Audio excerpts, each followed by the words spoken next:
muito boa noite, meus amigos. É um prazer estarmos aqui novamente para o nosso estudo sistematizado, agora trabalhando o livro Palavras de Vida Eterna, de Chico Xavier, pelo Espírito de Emmanuel. Nós estamos hoje iniciando o capítulo 5 deste livro, um novo livro que nós estamos estudando. Um livro muito interessante, de uma coleção belíssima de Emmanuel. Vale a pena acompanhar os estudos deste livro, vou até apresentá-lo. É um livro muito, muito lindo, como os outros da coleção, como Fonte Viva, Pão Nosso, Vinha de Luz.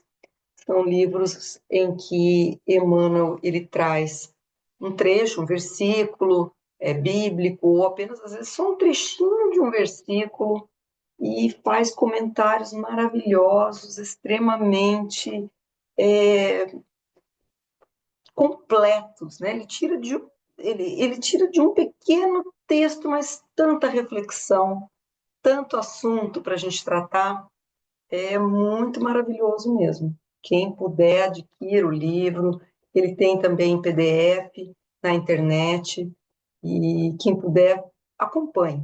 Acompanhe, porque é uma obra muito bela, que vai nos trazer riquíssimos ensinamentos.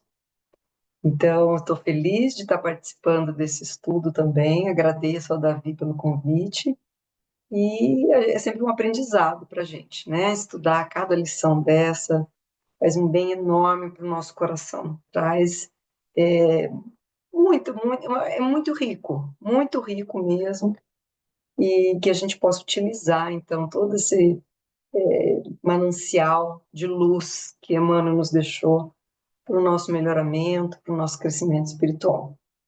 Bom, vamos lá, vamos começar, não é, o estudo de hoje. Nós vamos, como eu disse, comentar o capítulo 5, que tem como título Fé e Obras. Eu gosto de ler, para quem já me conhece do estudo do Evangelho segundo o Espiritismo, eu gosto de fazer leitura para que todos acompanhem o texto, é muito melhor, né? E nós estamos estudando a obra, o mais importante é conhecer a obra, conhecer o que Emmanuel trouxe para nós. Então, eu vou fazer aqui o compartilhamento da tela. Vamos lá, para que vocês possam ler comigo. Então, estamos lá. Aqui, fé e obras. A fé, se não tiver obras, é morta em si mesma. Tiago, capítulo 2, versículo 17. Imaginemos um mundo transformado num templo vasto, respeitável, sem dúvida, mas plenamente superlotado de criaturas em perene adoração ao céu. Por dentro, a fé reinando sublime, orações primorosas, discursos admiráveis, louvores e cânticos. Mas por fora, o trabalho esquecido. Campos ao desamparo, enxadas ao abandono, lareiras em cinza. De que teria valido a exaltação exclusiva da fé, se não para estender a morte no mundo que o Senhor nos confiou para a glória da vida? Não te creias desse modo, em comunhão com a divina majestade, simplesmente porque te faças cuidadoso no culto externo da religião a que te afeiçoas. Conhecimento nobre exige atividade nobre. Elevação espiritual é também dever de servir ao Eterno Pai na pessoa dos semelhantes. É por isso que fé e obras se completam no sistema de nossas relações com a vida superior. Prece e trabalho, santuário e oficina, cultura e caridade, ideal e realização. Nesse sentido, Jesus é o nosso exemplo indiscutível. Não se limitou o Senhor à simples glorificação de Deus nos passos divinos, quanto à edificação dos homens. Por amor infinitamente a Deus, na sublime tarefa que lhe foi cometida, desceu à esfera dos homens e entregou-se à obra do amor infatigável, levantando-nos da sombra terrestre para a luz espiritual. Texto maravilhoso, não é? Vejam como é que é essa obra. Sintam né? Aqui já deu para a gente sentir, né? Como são lindas, como são belíssimas as reflexões de Emmanuel. Tirou aqui de um pequenino trecho, a fé, se não tiver obras, é morta em si mesmo, fez assim uma interpretação maravilhosa disso para a gente. Bom, vamos lá tentar colaborar, né? Porque o texto já diz tudo, mas vamos tentar colaborar com com o que Emmanuel veio nos trazer com essa mensagem, trazendo aqui também um pouquinho dos nossos comentários a respeito. Bom, o que nós temos que ter em mente, então, para início de tudo, né? Vamos iniciar a nossa conversa, de que nós estamos no mundo, nós estamos encarnados, nós estamos aqui na matéria, nós fomos colocados aqui. Deus nos colocou no plano material. Está lá no Livro dos Espíritos, inclusive, questão 132, qual a finalidade da encarnação? Né? E a finalidade da encarnação é o nosso auto-melhoramento. E também, né, com as vicissitudes que a própria encarnação, a vida na matéria nos traz, que a gente cresça moralmente, em inteligência, de modo que a gente possa cooperar com Deus na obra divina. Então, nós estamos aqui sendo forjados, nós estamos sendo forjados para um dia sermos anjos, para que a gente possa ser ministro de um sistema solar, para que a gente, né, de um planeta, enfim, vamos começar do pequeno, né? Que a gente possa colaborar, para que nós sejamos co-criadores junto com Deus. E nós, se pensarmos, já somos co-criadores em plano menor. Nós já somos, Deus só consegue ajudar o homem através do homem. Enquanto nós estamos aqui na matéria, o homem precisa do homem. Nós devemos nos auxiliar mutuamente. Nós não podemos, estando na matéria, nós temos necessidades carnais, necessidades da matéria. Nós precisamos comer, nós precisamos, né, da alimentação, nós precisamos de vestimenta, nós precisamos, enfim, nós precisamos trabalhar para obter tudo isso, para a nossa própria subsistência, para a subsistência da nossa família, não é? Para que nós possamos ter condições de estudar, que é um dos objetivos, que a gente precisa se melhorar moralmente e intelectualmente. Então, nós estamos aqui para isso, para passar por provas, expiações, sim, para que a gente possa ganhar uma musculatura espiritual, né? É, nas batalhas que a vida nos traz, nós vamos crescendo, nós vamos enrijecendo. É como se estivéssemos aí praticando, né? Se estivéssemos fazendo aí uma ginástica espiritual e ficando mais fortes, mais robustos. Nós estamos crescendo, nós estamos aqui para isso. Mas se estamos, então, no plano da matéria, é justo que nós precisemos do trabalho. Por isso que é uma das leis de Deus, a lei do trabalho. Também está lá no Livro dos Espíritos, a lei do trabalho. E nós temos necessidade, portanto, de trabalhar. Nós não estamos passando aqui para passar pela Terra apenas vislumbrando aqui a beleza, admirando tudo que Deus criou, e para passar aqui encostado, né, numa poltrona, ou numa praia, só curtindo a vida. Nós estamos aqui para trabalhar, nós precisamos do trabalho. Veja, se não fosse necessário tudo isso, por que nós iríamos encarnar? Não é? A gente podia estar aprendendo tudo lá no plano espiritual. Lá nós não aprendemos, não estudamos. Temos as colônias lá na pátria espiritual. Antes de encarnar, nós passamos por lá, nós estudamos, conversamos muito com os nossos mentores, foi tudo preparado, estudado o que era preciso de melhorar em nós, quais eram as provas que nós precisávamos passar. Agora, a gente estudou, se preparou lá, para quê? Para vir aqui passar pela prova. Igualzinho quem está na escola. Estuda, estuda, estuda, se prepara para depois passar na prova. Precisa conseguir a nota lá, senão não passa de ano. para passar no vestibular, senão não entra na faculdade. Então a gente está aqui fazendo essa prova, fazendo esse teste. E entendeu-se que era necessário que a gente estivesse na matéria para viver todas essas vicissitudes e para que fosse necessário, então, o trabalho, para que a gente precisasse de alimento, para que a gente passasse frio, para que a gente passasse fome, para que a gente passasse calor, para que a gente tivesse tudo isso que o corpo físico nos traz, as doenças, não é? Tudo isso era necessário para o nosso crescimento. Então, nós estamos na matéria para viver de acordo com o que é exigido no plano material. Nós não estamos aqui, portanto, só para passar em contemplação, contemplando o belo, o justo, o bom, embora, claro, que seja, ninguém está desmerecendo.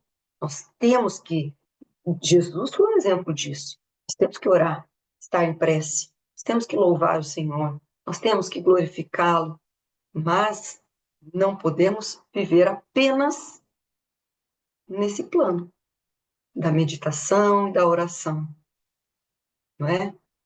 Já dizia Madre Teresa que as mãos que trabalham são muito mais santas do que os lábios que oram. Nós estamos aqui na matéria e nós precisamos, portanto, colaborar. Nós precisamos servir. É para isso que nós estamos aqui, para colaborar na obra. Então, Deus conta conosco. Ele conta conosco. Nós não somos os trabalhadores da última hora.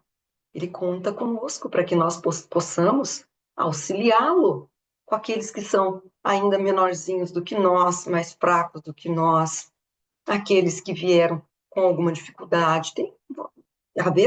Haverá pessoas que com problemas de saúde tão graves, deficiências tão graves, que sequer tenham condições de prover o próprio sustento ou a própria vida. Né? São pessoas que são presas a uma cama. E aí?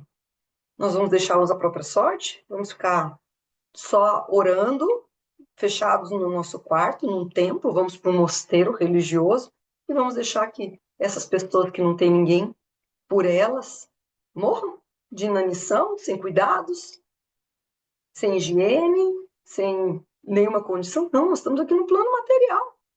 Eles precisam sobreviver. Para sobreviver, eles precisam de alimento. Eles precisam de cuidados da saúde, eles precisam de higiene, alguém que vai cuidar da casa, que vai manter aquilo limpo.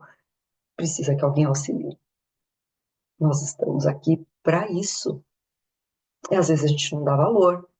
O valor de uma mãe dentro de uma casa, que às vezes aqui passa despercebida. O nosso plano passa despercebido.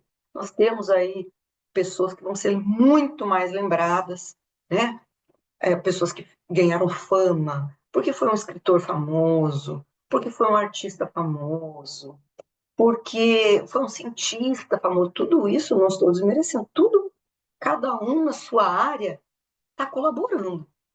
Mas às vezes essa pessoa que está lá, só dentro do lar, fazendo serviço doméstico e cuidando da educação de quantos pequeninos, e às vezes com dificuldade, com muita luta para colocar comida na mesa, mas mantendo-se ali sempre vigilante, às vezes deixando, né, de se alimentar para poder pôr na boca dos seus filhos e dando um jeitinho ali de conseguir costurar e dar uma roupinha para eles e mantendo-os ali na fé, né, com a fé viva, ensinando-lhes as leis divinas, fazendo com que eles cresçam homens de bem.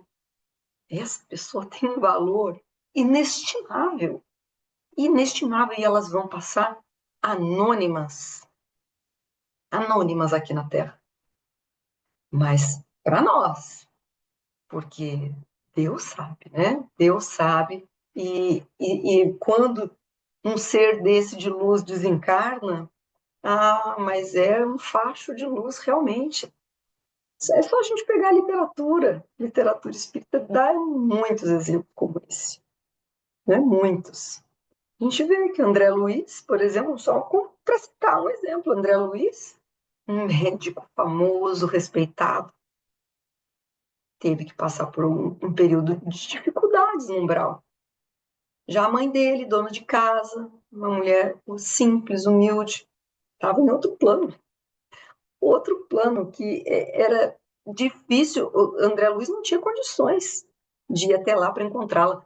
Quando foi feito o encontro entre eles, depois de muito tempo, ele teve que ir no plano em que ele estava, como se houvesse um outro momento. Ele foi só com o corpo mental.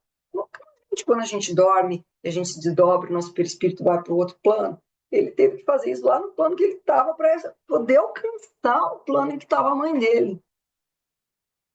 Então vejam, né? Então é isso. Aqui é necessário passar. Nós estamos no campo material porque nós precisamos de trabalho. Nós precisamos realmente arregaçar as mangas e trabalhar em prol do semelhante. Não basta só viver da contemplação, da meditação. Não basta, né? E aqui a lição nos fala, tão lindo, né? Que Jesus é o nosso exemplo indiscutível. Jesus é um espírito que, quando o orbe foi criado, ou seja, quase 5 bilhões de anos atrás, ele já era espírito puro. Ele já tinha feito toda a sua evolução espiritual. Claro que a evolução nunca para, né? Mas eu quero dizer assim, já era um espírito puro, já era totalmente desmaterializado, já estava ali colaborando na criação do nosso orbe, de tudo. Imagine o grau evolutivo de um espírito como esse. Ele era como um sol, a vibração dele era como o de um sol. E ele, embora a gente tenha uma visão, né, claro, típica do nosso ponto de vista da carne, que o sofrimento maior do Cristo foi na cruz, mas dizem, né, na literatura que o sofrimento maior foi o período que ele teve de redução vibratória, porque era uma vibração para nossa compreensão, porque deve ser muito maior, como de um sol. E ele precisou caber num corpo de carne. Imagina, ele já não tinha mais corpo, ele era desmaterializado. E ele precisou fazer essa redução vibratória para poder encarnar na Terra, um planetinha quase que primitivo ainda. E ele fez isso, cerca de 1000 anos de redução vibratória para poder encarnar aqui entre nós. Então, usar um corpo de carne, um corpo denso, pesado ainda desse nosso plano, porque o nosso plano ainda nós sabemos, nosso orbe ainda é um orbe muito atrasado. E há 2000 anos atrás, 2025 anos atrás, piorou, né? Então, é um orbe em que nós somos ainda muito grosseiros, nosso corpo é muito grosseiro, os nossos sentidos ainda são muito perturbados pela matéria. E ele teve que perder tudo aquilo que ele tinha já, não é? De liberdade que um espírito puro tem, inclusive as sensações, nos sentidos, para estar aqui utilizando um corpo desse grosseiro igual ao nosso, nascer, e não escolheu nascer num berço de ouro, de ter uma vida fácil, né? Não, ele nasceu ali num estábulo, né? Um estábulo, na palha, entre os animais. Nunca teve uma vida luxuosa, nunca teve posses. Trabalhou, mas trabalho braçal, braçal. Não foi que, eu vou ser mestre, um rabino, embora, claro, que nós o chamemos de rabi, porque ele era mestre, mas ele não estava lá trabalhando numa condição entre os fariseus, num cargo importante, né, dentro da religião. Não, ele foi carpinteiro, ele trabalhou mesmo com o pai, né? Um trabalho manual, um trabalho pesado, não foi um trabalho intelectual como nós aqui hoje, está fácil aqui comigo, ó, no escritório, no computador. Não, um trabalho grosseiro. Trabalhou, não tinha nenhuma pedra para encostar a cabeça. Quando começou o seu trabalho, andava a pé. Milhas e milhas e milhas, às vezes tinha um burrico. Pouca comida, pouca alimentação. E foi pregando, pregando, sem ajuda, não é? Andando. Conseguiu ali o seu grupo de apoiadores, né? Os apóstolos, entre pessoas rudes daquela época. Não teve, assim, toda essa ajuda que a gente tem hoje. Gente, viveu numa época que não existia geladeira, não tinha carro, não tinha ar-condicionado, não tinha calçados com palmilhas confortabilíssimas. Foi 2025 anos atrás. Andar em deserto, né? Passar por locais inóspitos para pregar. E foi esse trabalho que ele abraçou, porque Deus o mandou, era a tarefa dele. Ele aceitou a tarefa dele, ele veio aqui, ele se misturou com meretrizes, ladrões, os publicanos, né? Que eram odiados, os cobradores de impostos, pessoas de toda estirpe, com leprosos, com doentes. E ele andou no meio de todos eles. Ele não falou, não, eu sou um espírito puro, eu não vou me misturar, né? Eu não me misturo com essa gentalha. Não, ele veio aqui exatamente com esta finalidade. Ele veio pregar para os doentes, não para os sãos. Ele não mediu esforços. Ah, eu vou ter que morrer numa cruz? Eu vou ser traído por um dos meus apóstolos? Vou ser abandonado pelos outros? Vou sofrer as dores de carregar uma cruz, de ser torturado, açoitado? Vou sofrer tudo isso? A incompreensão do povo que vai me pedir a minha crucificação? Ele falou, não, não, isso eu não quero, eu desisto, não preciso mais passar por isso. Eu já estou em outro plano, eu já sou espírito puro há 5 bilhões de anos. Nada disso. Ele fez tudo isso para mostrar para a gente. E a gente ainda fica, às vezes, não, eu, né, aqui na minha posição dentro da minha empresa, eu vou servir café? Eu vou varrer, vou cuidar de tirar o meu prato da mesa e levar até a pia? Ou eu vou trabalhar com fulano no centro espírita, eu e aquele ali, não vale nada. Eu não vou trabalhar, eu não vou nesse centro, eu não vou frequentar. Será que nós somos melhores do que Cristo para a gente não se misturar? Para não aceitar um serviço ou outro? Esse serviço é muito subalterno para mim? Gente, olha a lição. Como que a gente pode achar que nós somos, que algum trabalho não é não está à nossa altura, quando Jesus nos mostrou e fez todo tipo de trabalho, pregou para todo tipo de pessoa, sendo o espírito que era, o espírito mais evoluído que já passou por esse orbe. Esse é o exemplo que Emmanuel vem nos trazer. Tem exemplo melhor? Não tem exemplo melhor do que esse. Isso já diz tudo, nos traz tudo o que nós precisávamos saber. Então, nós não podemos nos sentir superiores. O trabalho é para todos. Para todos. Aliás, Jesus disse, olha, deixa eu ver se eu trouxe aqui, eu gosto de anotar, né?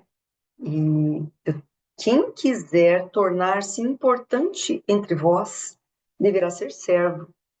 E quem quiser ser o primeiro, deverá ser escravo de todos.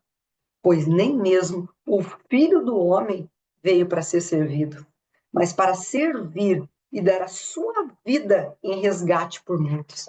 Essa foi a lição que Jesus nos deu. Isso foi o que Jesus nos disse. Isso que ele deixou registrado para nós. Não é pouco. Então, nós temos que pensar em tudo isso. O que nos faz melhores do que melhores? E claro, para Deus, porque nós estamos aqui não é para agradar os homens. A gente não está aqui, né, para vencer no mundo, a gente está aqui para vencer o mundo. Nós precisamos vencer a nós mesmos. Nós precisamos mostrar que nós somos melhores, não é? em comparação com os demais, que nós nos melhoramos, que nós somos melhores do que nós fomos ontem.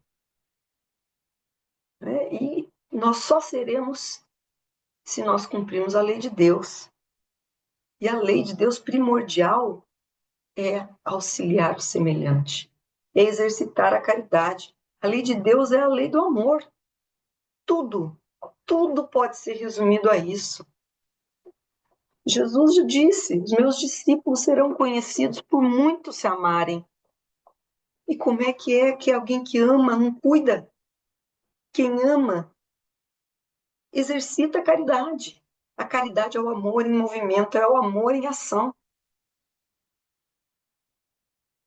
Então nós precisamos exercitar a caridade. Está lá no Livro dos Espíritos. O que é a caridade? É a benevolência para com todos, indulgência para com as imperfeições alheias e o perdão das ofensas.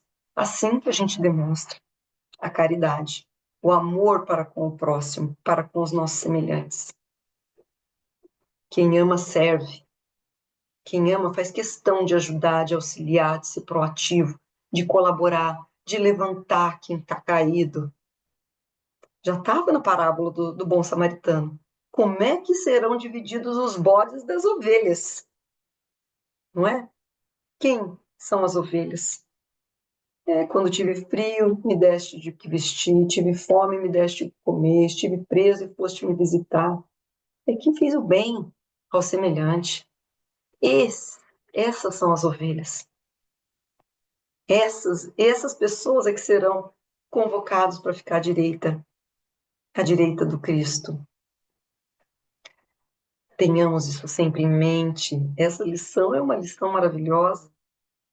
Nós precisamos, sim, estudar, exercitar a nossa fé. Nós vamos ao centro espírita, né? Nós que somos espírita, quem professa outra religião, vai no seu templo religioso, porque ali nós nos lembramos diariamente, porque é difícil viver aqui na Terra. É difícil, né? A matéria, às vezes, nos cega. Nós temos tantas necessidades, nós ficamos um pouco dispersos do objetivo que nós temos aqui, e às vezes a gente se equivoca, a gente começa a querer conforto demais, ter bens demais, a gente se confunde um pouco. Aí a gente vai lá no final de semana, ou enfim, uma vez por semana, no dia que a gente vai lá na casa espírita, e a gente ouve tudo de novo.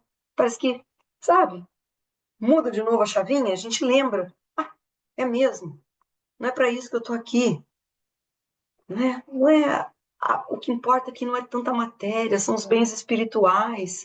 O que eu vou levar daqui, eu não vou ficar aqui para sempre. Eu estou aqui só de passagem. A gente se lembra. A gente vai lá, a gente se lembra. E aí a gente, opa, deixa eu recalcular a rota. Deixa eu melhorar aqui. Tava quase me perdendo essa semana. Mas agora, aqui eu já consegui combustível de novo para aguentar as dificuldades, as minhas provas, minha expiação. Essa semana eu já vou, tenho ânimo de novo para tentar coisas melhores, fazer escolhas melhores. É para isso que a gente vai. Então é importante. É importante que a gente vá lá, é importante que a gente ore todos os dias, que a gente faça a nossa autoavaliação, nossa meditação diária, sobre o que nós temos feito, né, o que nós fizemos de bom durante o dia, o que nós fizemos de mal, que a gente faça essa meditação diária, embora a gente não vá esse tempo todo, porque a gente tem que trabalhar, não é? A gente precisa manter o corpo, como eu falei, nós estamos na matéria. A gente precisa trazer comida para casa, a gente precisa ter condições de pagar o estudo dos nossos filhos, a gente precisa ter condições de nos vestir. Não é justo querer um pouco, às vezes, de conforto, já que hoje em dia nós temos, né, condições de ter mais conforto, mas não nos perder apenas nisso. Então, nós vamos, claro, que fazer nossas orações sempre que possível, antes de começar um trabalho, para ter uma boa resolução, na hora de tomar uma decisão importante. Vamos fazer uma viagem, vamos orar pela nossa segurança, vamos agradecer algo de bom que nos aconteceu, né? Que a oração também serve para isso. Quando a gente vê algo muito belo, vamos orar, vamos enaltecendo Deus, né? Glorificando pela sua obra. Vamos ter todos esses momentos, mas vamos ter também um momento de trabalhar por nós, pelo nosso crescimento e pelo auxílio dos nossos semelhantes. né? O que seria se todo mundo resolvesse para um retiro, viver lá no Tibete, não é lá no Tibete? Ficavam lá todos, ou né, no mosteiro, todo mundo lá, recolhido, em jejum e oração, por toda a existência. Todo mundo resolvesse fazer isso. Quem que ia assar o pãozinho para ter na padaria para nossa alimentação? Quem que ia estar lá no hospital no momento que alguém caísse doente?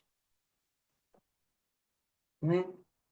Quem que ia estar na indústria têxtil fabricando as nossas vestes? Ou estaríamos todos nus? Quem estaria lá na plantação, né? Plantando a matéria-prima para produzir a nossa alimentação?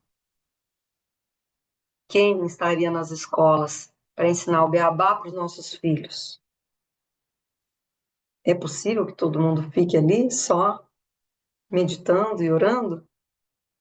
Inclusive no livro dos Espíritos também, né? Eu não trouxe, eu devia ter trazido essas questões, mas aqui a gente não tem tempo suficiente para isso. Mas estudem a codificação. Codificação é maravilhosa, é um manancial mais rico que nós temos para o nosso aprendizado. Nós somos espíritas, nós precisamos conhecer a codificação. E lá tem questões também a respeito disso, né? Se a gente se era bom que a gente se retirasse aí do agito, da bagunça do dia a dia, do convívio na sociedade, para ficar apenas, né, meditando em prece. E lá está dito que não, nós somos seres sociais, é para a gente viver em sociedade, não tem mérito nenhum. É muito fácil viver sozinho, muito fácil, a gente não vai errar, não vai perder a paciência com ninguém, porque não vai ter ninguém do nosso lado, a gente está sozinho lá, só em oração. Ok, uma vida, a gente acha que está sendo uma vida dedicada a Deus, pois Deus não precisa disso. Não é isso que ele espera de nós, ele espera que alguém vá lá, dar o agasalho para aquele que está passando frio, que vá dar o alimento para aquele que está passando fome, que vai exercer as suas atividades com dignidade, porque ele te colocou nesse local, porque ele acha que você é importante ali para servir ali, que você vai ser diferenciado, é ali que você vai prestar o seu serviço. Você é enfermeiro? Seja um bom enfermeiro, trate com muito carinho os doentes que estiverem ali sob a sua assistência. Né? Não deixe ninguém que esteja passando ali sentindo dor, que não saia melhor depois de ter sua companhia, de estar ali ao seu lado. Né?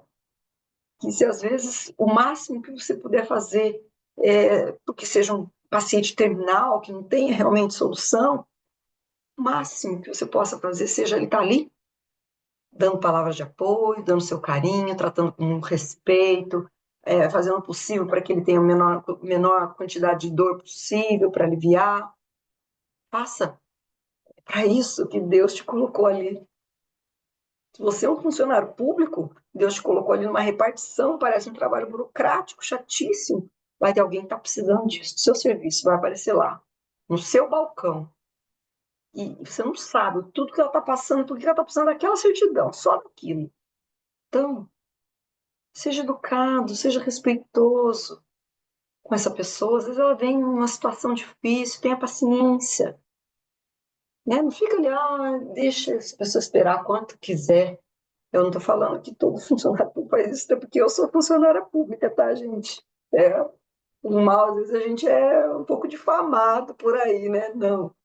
Mas a gente está ali para isso, então a gente está para servir, vamos servir. Vamos fazer da melhor maneira possível, né? Com a maior agilidade, né? Para que essa pessoa que saia de lá fale, nossa, uma pessoa tão simpática, estava sorridente, sem reclamar, foi super legal comigo. Nossa, arranjou rapidinho o que eu precisava. E que todo mundo que passe por nós se sinta assim. É para isso que a gente está aqui. E cada um na sua tarefa. Fazer bem aquilo que a gente se colocou para fazer. Todas as tarefas têm valor. Todas. nenhuma tem mais valor, que seriam dos reis, dos presidentes da República, dos grandes ministros, se não tivesse alguém que tivesse lá na Copa fazendo alimentação, para que ele tenha alimentação no horário adequado, porque ele está gastando seu tempo com questões, né, que demandam ali a sua atenção, questões até graves da área política, mas ele precisa ter alguém que ele sabe que a casa dele vai estar limpa quando ele chegar, ele sabe que os filhos dele têm alguém que está auxiliando na educação, porque ele não está ali conseguindo ensinar matemática, ensinar o beabá, ele está fazendo outras atividades, e por aí vai. Não tem ninguém que não precise de todo tipo de atividade. No centro espírita, puxa vida, no centro espírita, o importante é o médium. É o médium.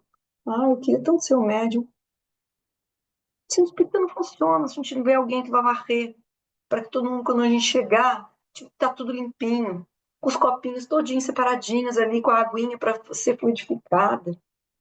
Que não tem alguém ali que está recebendo as pessoas com um sorriso no rosto, alguém ali na livraria para atender, né? Alguém que está participando ali da reunião das cestas básicas para as famílias assistidas, alguém que vai à mesa comentar o evangelho. Todo mundo é importante igual. É uma grande engrenagem onde todas as pecinhas são importantes. Se uma falhar, olha, tudo para de funcionar. Então a gente tem que florescer no lugar em que nós fomos plantados. Eu não preciso querer ser o ponteiro do relógio. Eu sou a molinha. Mas sem a molinha o relógio não funciona. Não funciona. Não funciona da mesma maneira. Então, nós precisamos arregaçar as mangas e começar a fazer o que Deus espera de nós. Ele quer contar conosco, sabe? Ele está assim, vendo que está alguém ali, nossa, essa pessoa está passando fome ali, na rua tal, quem que está ali mais perto? Né? Ele vê os amigos espirituais, olha, a Daniela, está passando ali, pode ser que vamos colocar ela no caminho, e aí ela passa, ela vai ver, a pessoa vai conseguir ajudar. Aí eu passo ali pelo supermercado, a moça vê a luz, né? Porque tudo tem conexão, vibração, e o plano espiritual nos auxilia. Faz aquela moça ter intuição de pedir para mim, e me faz ter intuição de passar por aquela rua. E aí a moça pede, moça, eu não queria te incomodar, mas olha, minha família está com muita dificuldade, estou com vergonha de estar pedindo isso. Tem como você comprar um litro de leite para os meus filhos? E ela me encontrou. E Deus me colocou ali para eu ser encontrada. E eu estou na frente do supermercado. Aí eu entro, compro não só o litro de leite que ela pediu, eu compro um pouco de arroz, um pouco de feijão, um óleo, né, um iogurte para as crianças dela, uma bolachinha recheada que eles vão gostar. E essa pessoa sai muito mais feliz. E eu fiz o papel, Deus me colocou ali naquela hora, passando ali para fazer isso, exatamente isso. Vejam que foi um nada, um exemplo banal que pode acontecer a todo momento. Mas é isso. É isso que ele está esperando da gente. Pode ser um ateu, pode não ter fé, porque a fé sem obras é morta. Né? Mas se tiver um ateu com mais compaixão que o religioso, Deus vai se valer dele. Pode ter certeza. Pode ter certeza que é ele que vai ser o soldado que Deus vai colocar ali, vai escolher. E a gente vai perder a nossa oportunidade, porque Deus tem muitos soldados. Né? Deus falou isso para Kardec. Kardec estava com medo de cumprir, até, de não conseguir cumprir a tarefa. Ele falou: e se eu falhar na minha tarefa? Ou se eu não aceitar, se eu não estiver à altura, né? Enfim. E os espíritos disseram para ele: já tem várias pessoas já para te substituir, caso seja necessário. Não foi só ele que foi preparado, não. Já prepararam vários. Se ele desse certo, ok. Se não desse certo, ia chamar o segundo. Mas a gente está aqui para quê mesmo? Qual que era o motivo da encarnação? Para nós nos melhorarmos. Se nós perdemos a oportunidade de auxiliar, de servir, de ser útil, Deus vai arranjar outro que vai fazer isso no nosso lugar. Que ele não vai deixar aquele que está precisando, aquele necessitado, desguarnecido. Quem que vai ter perdido a oportunidade grande? Nós. Nós perdemos a oportunidade de sermos úteis. nós perdemos a oportunidade de servir, de falar, Deus, pode contar comigo, pode contar comigo, eu tô aqui, tá? Conta comigo que eu sou seu braço direito. Mandou a ordem, eu tô obedecendo, assim como Jesus fez. Eu vou obedecer, eu não vou fugir da luta, não. Não é? É isso que a gente precisa fazer, aproveitar todas essas oportunidades que nós tivemos de servir, porque nós estamos aqui para isso, esse é o objetivo, para o nosso melhoramento e para que a gente, né, se coloque em condições de colaborar com a obra divina. Esse é o grande objetivo. Tem uma história muito linda, eu gosto sempre de contar histórias que nos ajudam a fixar, né? Que casou tão bem com a lição que eu trouxe, tá? Nesse livro aqui, ó. Estante da Vida, de Chico Xavier, pelo espírito de Humberto de Campos. Aqui na época ele ainda não usava Humberto de Campos, tá, irmão X, mas é Humberto de Campos. Mas neste livro ainda está Chico Xavier, pelo espírito irmão X. Foi depois, né, quando Humberto de Campos parou de usar o nome, depois do processo, enfim. E aqui nós temos, então, no capítulo 35, um conto que chama-se Sublime Renovação. Eu não vou ler porque senão vai ficar cansativo, embora seja lindo. Procurem que é muito lindo, é muito mais lindo lido, porque aí está completa, é linda a leitura que Humberto de Campos nos trouxe. O texto é muito mais maravilhoso, por favor, né? Do que eu vou contar para vocês. Mas como eu não tenho mais muito tempo, que eu falo muito, eu vou contar só a história, né? Ó, conta-se que Tiago, filho de Alfeu, foi um dos apóstolos, né, discípulo de Jesus, e era para quem leu Paulo e Estevão, tem bastante narrativa a respeito do Tiago, porque ele era o que era mais ligado à lei antiga, a lei de Moisés. Então, ele tinha muitas, às vezes, celeumas com Paulo de Tarso, porque Paulo de Tarso não aceitava, e ele era ainda muito arraigado na lei mosaica, e eles tinham, às vezes, né, até alguns problemas. E aí, depois, né, da desencarnação do mestre, depois da crucificação, a maioria dos discípulos ficaram ali em Jerusalém. Pedro fundou a Casa do Caminho, né? Acho que todos sabem dessa história, onde eles passaram, foi a primeira casa de benemerência do mundo, da humanidade, já teve história, teve notícia. E ali eles cuidavam dos doentes, dos enfermos, dos desvalidos, né, das viúvas, de crianças, enfim. Era uma casa de socorro para quem estivesse passando necessidade. E ficaram ali alguns discípulos neste trabalho. E Tiago, né, que ainda era muito ligado a isso, a lei mosaica, ele tinha essa dificuldade de conciliar os princípios do Cristo com os ensinamentos de Moisés. Ele tolerava, vamos dizer que, os distúrbios da multidão. Então ele pensou, né, não seria mais justo aguardar o Senhor na quietude do campo e na bênção da prece? Simão e os demais cooperadores permaneceram lá, em Jerusalém, com as meretrizes, com os malfeitores, né? E ele criticava muitas coisas. Ele via ali que tudo bem que eles estavam se sacrificando pelos leprosos, pelos loucos, pelas mães desditosas, crianças abandonadas, mas entre esses sofredores surgiam oportunistas e ladrões, muitas vezes, pessoas que se aproveitavam, diziam que estavam seguindo o mestre para ludibriar mulheres, mocinhas, enfim, para roubar, para matar. E é, ele via, então, famílias sendo traídas por homens de má fé, via que alguns que estavam ali como doentes, levavam, às vezes, bebida alcoólica, se embriagavam lá dentro da casa do caminho. E ele achava que ele via todos esses defeitos e falou: eu não vou ficar vivendo no meio de toda essa balbúrdia e perturbação. Né? Ele já tinha se queixado para Pedro, mas Pedro, enfim, falou que aquele trabalho ali exigia serenidade e abnegação para que ele tivesse paciência. Mas ele falou, como que eu vou tolerar todos esses excessos de tolerância quando o Senhor recomendou pureza.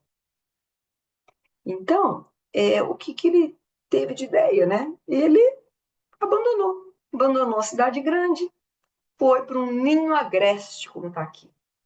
Foi para um ninho agreste, num lugar perto de onde Jesus passou a infância. E lá ficou admirando a paisagem bucólica, consolando-se com a visão de lugares santos que lhe recordavam as tradições patriarcais, as montanhas, ele ficava, né, apreciando as montanhas do país de Siquém, o Monte Gilboé, a figura dominante do Tabor.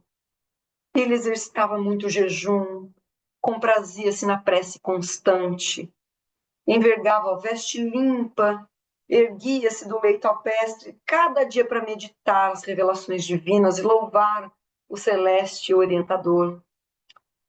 E assim, por mais de 200 dias ele ficou lá, desse modo, isolado no campo, em prece, meditação, até que um belo dia, né, aliás, já era quase noite, né, no certo crepúsculo, no crepúsculo, ele reparou que um ponto minúsculo crescia em pleno céu. Ele olhou para o céu e tinha um ponto minúsculo, ele começou a crescer, crescer. De joelhos, ele interrompeu a oração, acompanhou essa pequenina esfera luminosa até que a viu se transformar na figura de um homem que avançava em sua direção.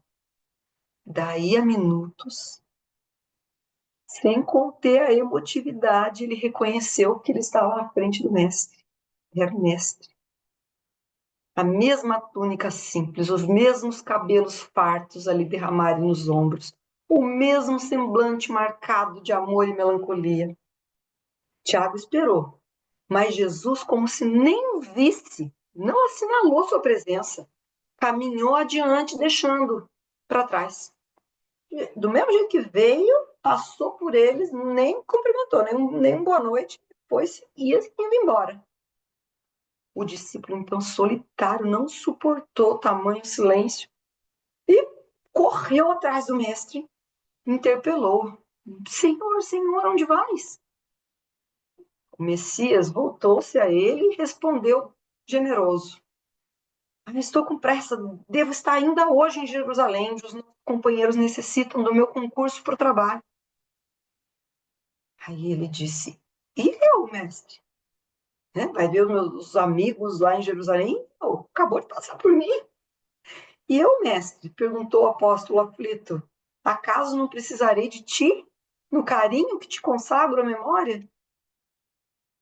Jesus lhe disse: Tiago, o soldado que se retira deliberadamente do combate não precisa do suprimento indispensável à extensão da luta.